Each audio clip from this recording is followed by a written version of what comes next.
Next topic is electric field intensity at any point due to short dipole. It's a dipole. Again, consider positive charge and negative charge.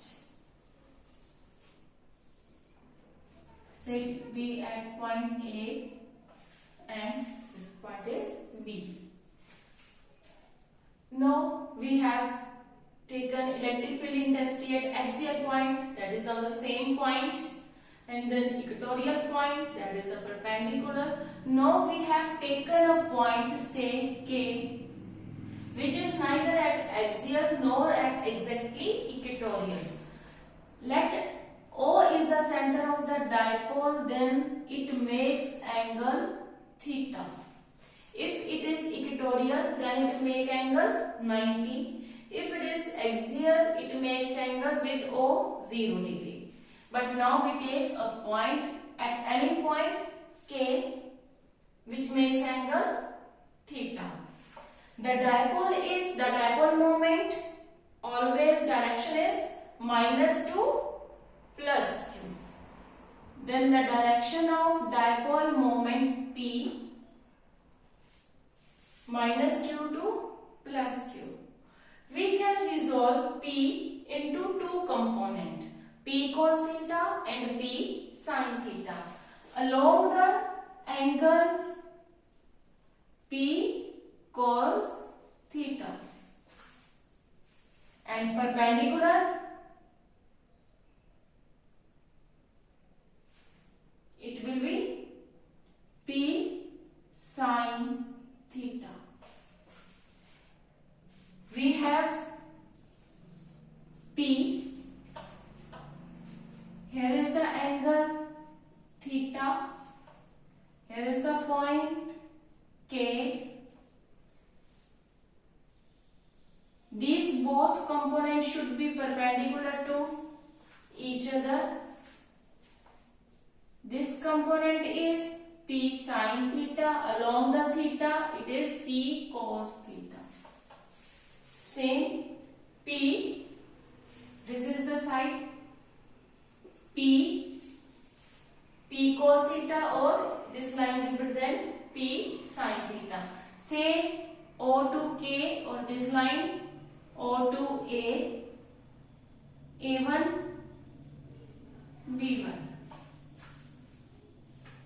Consider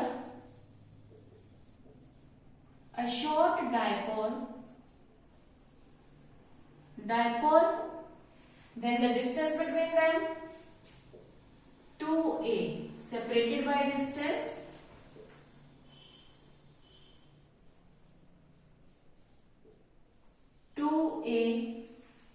O is the center of dipole.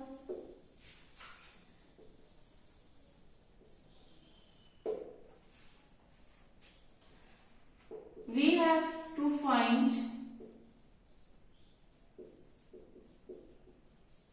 field intensity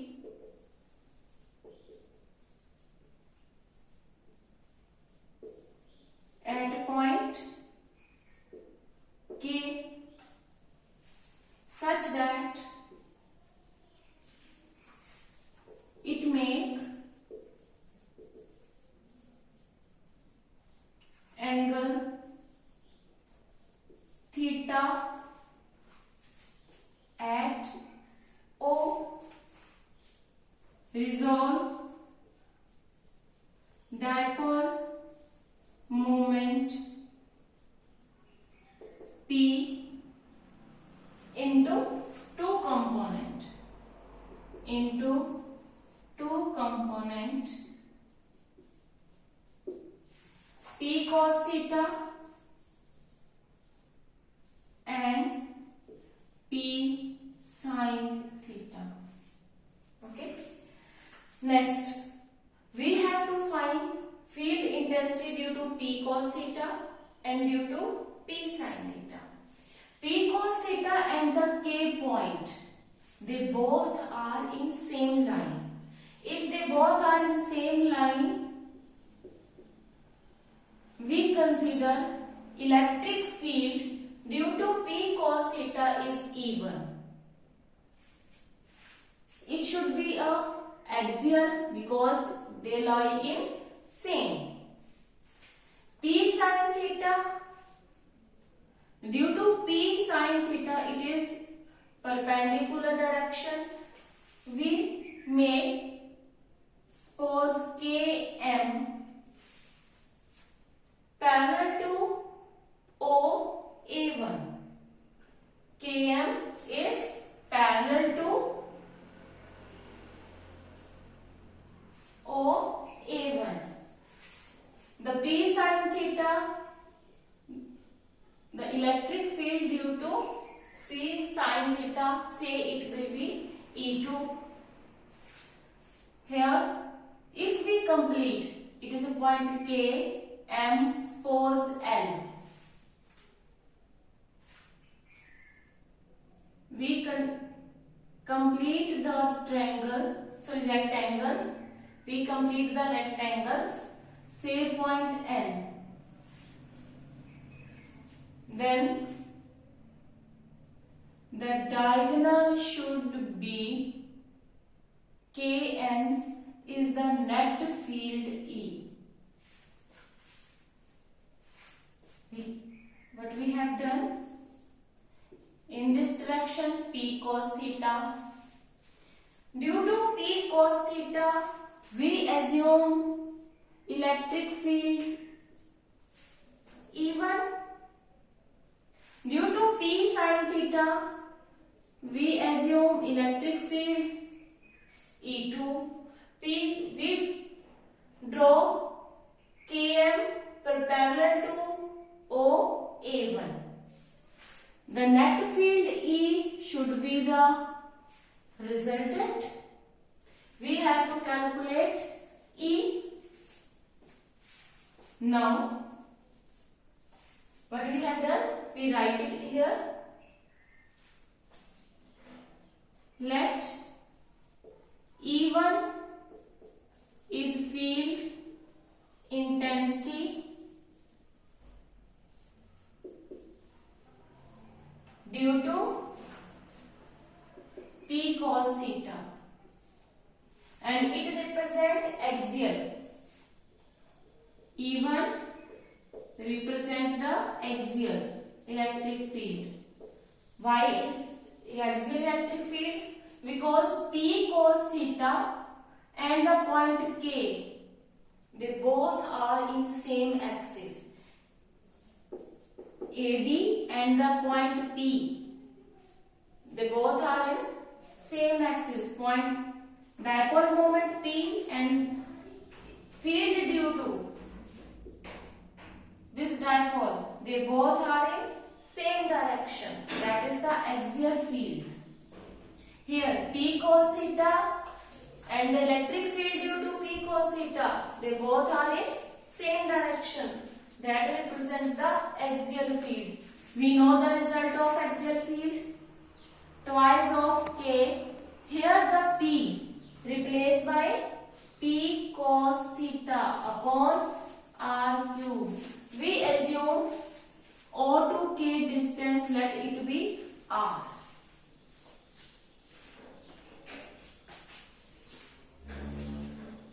Let O K is equal to R. Now,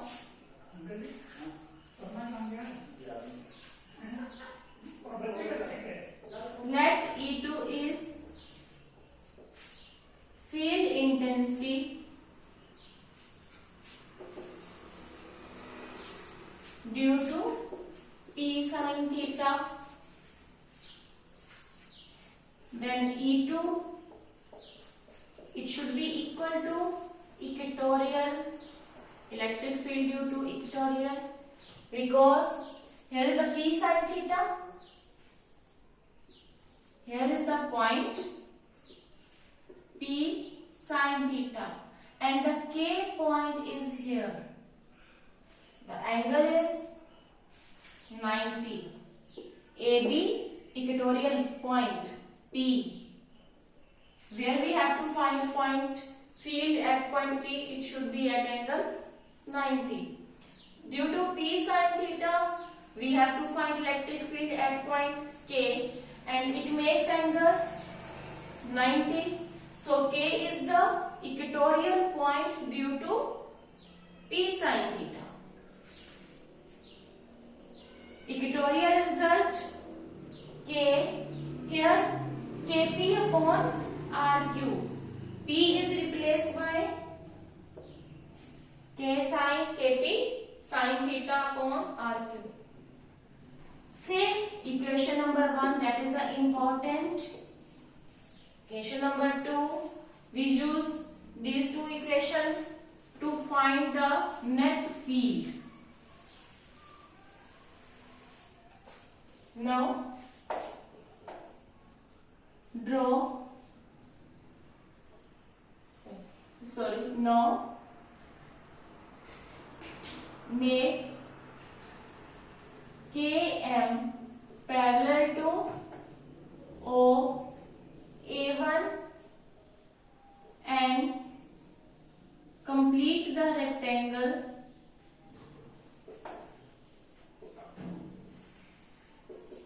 KLMN.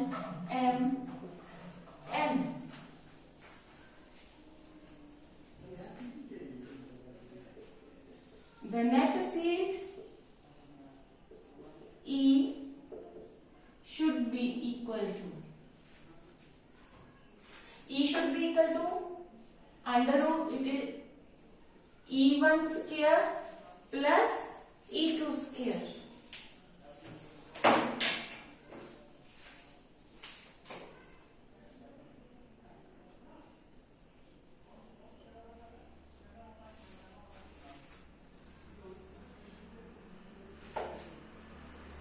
Then net field E is equal to E1, value of E1 is 2kp cos theta upon r cube square plus E2 kp sin theta upon r cube square, and then under root.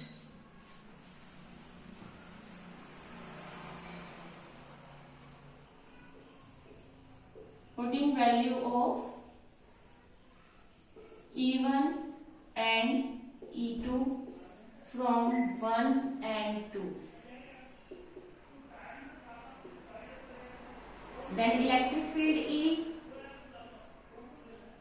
4 K square P square cos square theta R cube square plus K square P square sin square theta R cube square. We can here resolve 3 K square P square cos square theta plus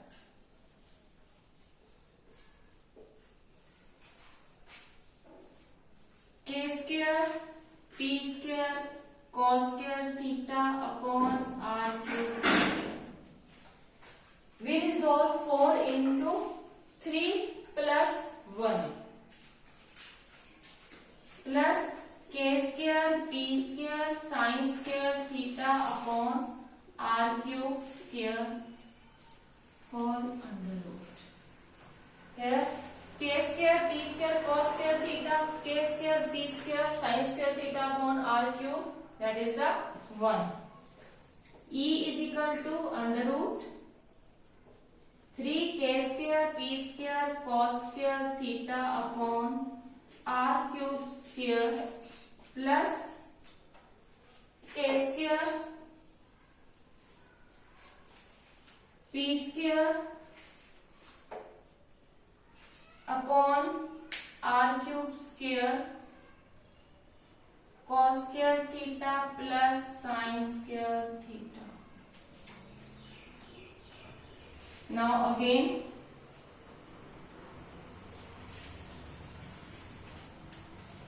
E is equal to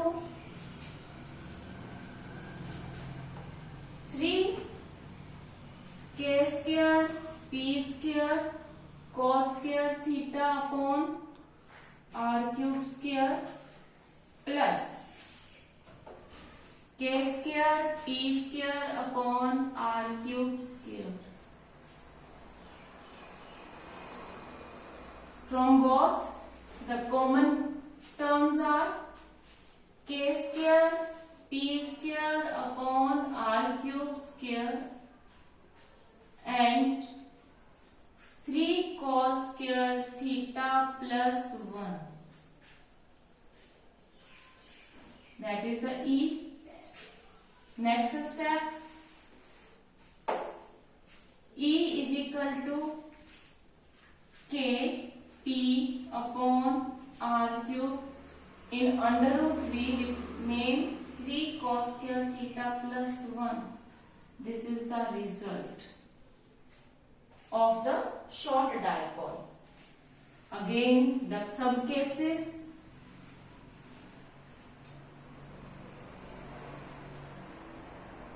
First case, when theta is 0,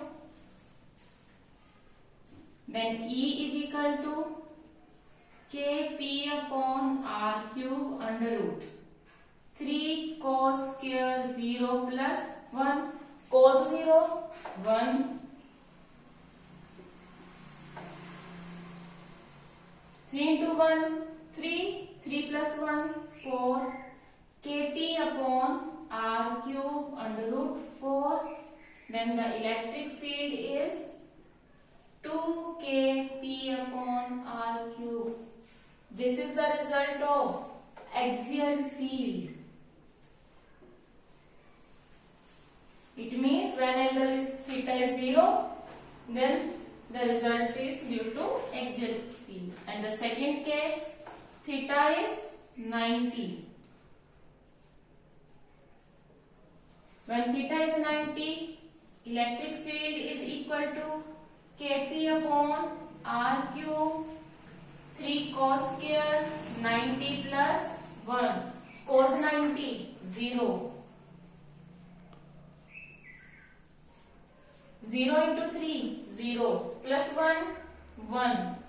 E is equal to kp upon r cube. This is the result due to equatorial point.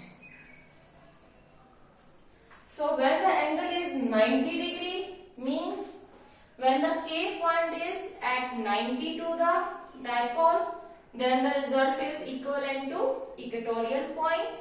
And when the angle is theta, the result is correspondence to axial line.